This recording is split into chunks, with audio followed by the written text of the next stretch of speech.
नमस्कार, मैं अमित मिश्रा, सूर्य news 24 digital channel Jhansi से आपका हार्दिक स्वागत करता हूं। हौसले अगर बुलंद हो तो कुछ भी कर सकता है इंसान। ऐसा कर दिखाया झांसी की बेटी आयुषी सजेरिया ने। यूपीएससी में 914वां रैंक पाकर उन्होंने झांसी और बुंदेलखंड अपने भारत का नाम रोशन किया है।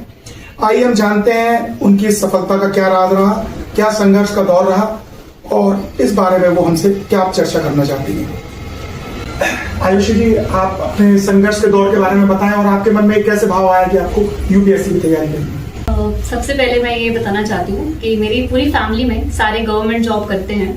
तो पहले शुरू में जब यूपीएससी के रिजल्ट आते थे तो सारे बच्चों को मेरी फैमिली वाले बैठाते थे, दिखाते थे कि देखो इसने टॉप किया है। वहां से मुझे इंस्पिरेशन मिली। 2020 में जब कोविड पैंडेमिक आया, वहां मैंने देखा कि जब सारे लोग इमरजेंसी सिचुएशन में अपने घर में बंद हो जाते हैं तो एक एडमिनिस्ट्रेटर की क्या रिस्पॉन्सिबिलिटी होती है एक डिस्ट्रिक्ट में या कोई भी ग्रास रूट लेवल पे। वहां से मुझे इंस्पिरेशन मिली और मेरे पेरेंट्स, मेरी पूरी फैमिली ने हमेशा से सपना देखा कि हमारे घर में कोई हो एक जो सिविल सर्विसेज में जाए। तो वहां से मुझे इसकी प्रेरणा मिली और हमेशा से मुझे था कि मुझे कुछ ऐसा करके दिखाना है कि जिससे मेरा और मेरी फैमिली का नाम हो, मैं इस सोसाइटी के लिए कुछ कर पाऊँ। आपको ऐसा लग रहा था कि आप कौन सी क्लास से आपको ये आया, या बचपन से आपके अंदर ये था मुझे तो ऑफिसर ही बनना है, या आपको कभी बीच में ऐसा पेरेंट्स ने आपको ये मन में भाव डाला कि नहीं तुम्हें तो आईएएस या यूपी उसकी तैयारी करनी है ऑफिसर के लिए?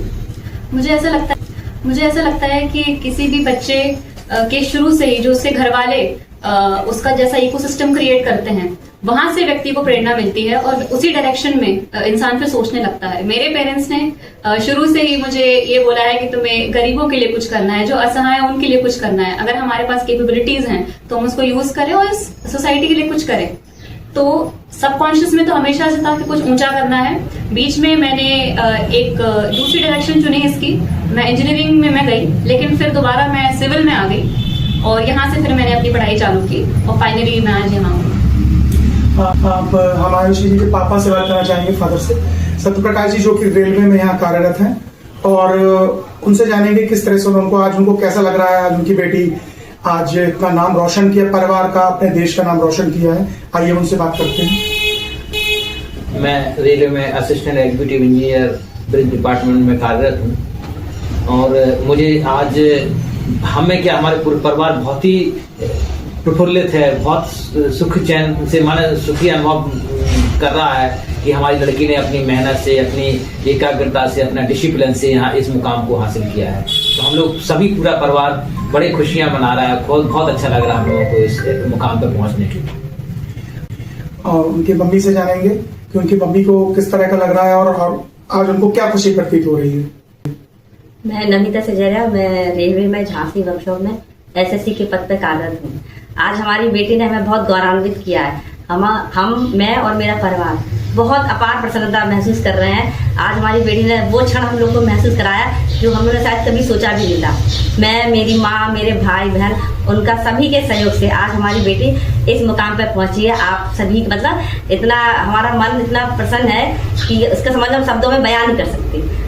बहुत ज्यादा अपार प्रसन्नता हो रही है हमें। और भाई हमारे उनके आयुषी के भाई भी मौजूद हैं। आइए उनसे जानते हैं कि उनको किस तरह का लग रहा है आज उनकी बहन जो है इस मुकाम पर पहुंची है।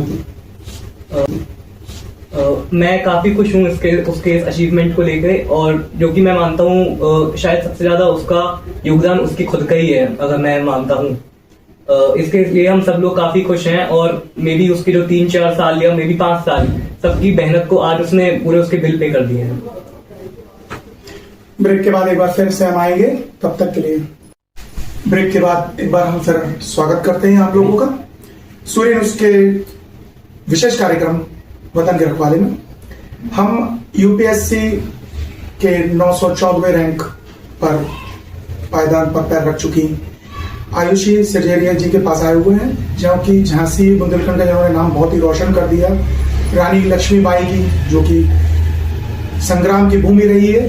अब उनसे हम ये जानेंगे अंतिम अपने इंटरव्यू के चरणों में कि उनका युवा पीढ़ी के लिए क्या संदेश है और देश के लिए वो क्या करना चाहती हैं।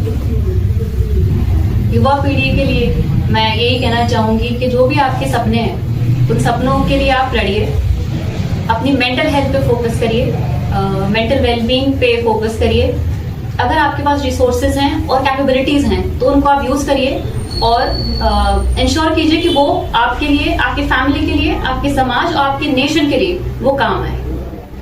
जैसे कि मैंने हमेशा से सपना देखा था कि अगर मैं एम्पावर्ड हूँ, मेरे पास रिसोर्सेज हैं, तो मैं अपने पोटेंशियल को एक अच्छे यूज में लगाऊं, जो कि मुझे लग रहा है कि मैंने वो चीज साकार की है। जो भी मुझे सर्विस मिलती है उसमें मैं काम करना चाहूंगी। दूसरा, हमारे देश के लिए मैं कहना चाहूंगी कि जैसे कि हम जानते हैं कि हमारे समाज में महिलाओं की स्थिति अभी भी बहुत ही चिंताजनक है, तो मैं चाहूंगी कि मैं उनके एजुकेशन, हेल्थ और फाइनेंशियल एम्पावरमेंट के लिए काम करूं।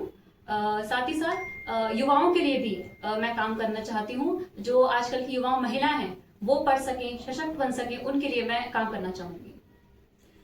आप ये बताइए कि आपको लगता है कि अपने झांसी में भी बहुत सी कमियां हैं बुंदेलखंड में, जिनको कि अगर आपको कभी मौका मिलता है भविष्य में तो आप उसके लिए कुछ करना चाहेंगे यहाँ के लोगों के लिए? जी हाँ, झांसी में, हमारे बुंदेलखंड में मैंने ये महसूस किया है, अपने आस पास में जाना है कि शिक्षा का स्तर खास करके महिलाओं में काफी कम है। साथ ही साथ बीमारियां जैसे कि एनीमिया विमेन में आजकल काफी ज्यादा है, तो उसमें मैं काम करना चाहूंगी। और भी हमारे क्लाइमेटिक कंडीशंस जैसे कि यहाँ पे सूखा पड़ता है, वाटर हार्वेस्टिंग को मैं बढ़ावा देना चाहूंगी। और जो भी मुझे डिपार्टमेंट मिलता है उसमें मैं अपनी पूरी स्किल्स और कैपेसिटी के साथ इसमें वर्क करूंगी। सूर्य न्यूज 24 से अमित मिश्रा की रिपोर्ट।